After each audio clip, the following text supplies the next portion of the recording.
నమస్కారం మేడం. చెప్పండి. ఇట్లా ఉంది. ఎట్లా అంటే ఇప్పుడు నేను సిమ్ తీసుకుంది.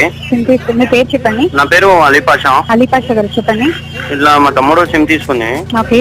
నిన్న యాక్టివేట్ అవుతుంది అండి. ఇది ఆల్రెడీ మీకు యాక్టివేషన్ లోనే ఉంది కదండి. చెప్పింది వినండి ఒక నిమిషం. మొన్న తీసుకుంది, నిన్న అవుతుంది అని చెప్పింది. ఓకే. అయితే నిన్న అవుతుంది, మొన్న తీసుకున్న రోజు అయింది. ఓకే. ఇది మన ప్రాబ్లం అవుతుంది అని చెప్పి భయం ఉంది. మళ్ళీ ఇంటి ముందల పోలీస్ తిరుగుతుంది. యాక్టివేషన్ మొన్న అయింది, ఇచ్చిన రోజు అయింది. ఓకే. ఇప్పుడు భయం అవుతుంది నాకు. ఎట్లా ఉంటుంది అంటే పోలీస్ తిరుగుతుంది, ఇంటి ఫస్ట్ భయం అవుతుంది. ఏం చేస్తున్నా అని ఉంది. ఇప్పుడు భయం అవుతుంది, పోలీస్ వస్తుంది, ఇంటి ముందు తిరుగుతుంది, వాకీ టాకీలా మాట్లాడుతున్నాను. పోలీసులు భయం ఎందుకండి మీకు ఆల్రెడీ యాక్టివేషన్ కి పోలీసులు భయం ఎందుకు? ఇది ముందే యాక్టివేషన్ అయింది కదా, ఎవరన్నా చేసిరేమో అని భయం అవుతుంది. పోలీసు వాళ్ళు ఇంటికాడ తిరుగుతున్నారు. నైట్ 12-1 గంటలకు పెట్రోల్ వ్యాన్స్ వచ్చి ఒకటే తిరుగుతున్నారు సైరన్ కొట్టుకుంటూ. సార్ పోలీసు వాళ్ళు హారన్ కొట్టుకుంటూ తిరిగినా సరే మీకేం కాదండి. అది భయం అవుతుందండి. ఇట్లా ఏం అర్థమైతలేదు. అసలు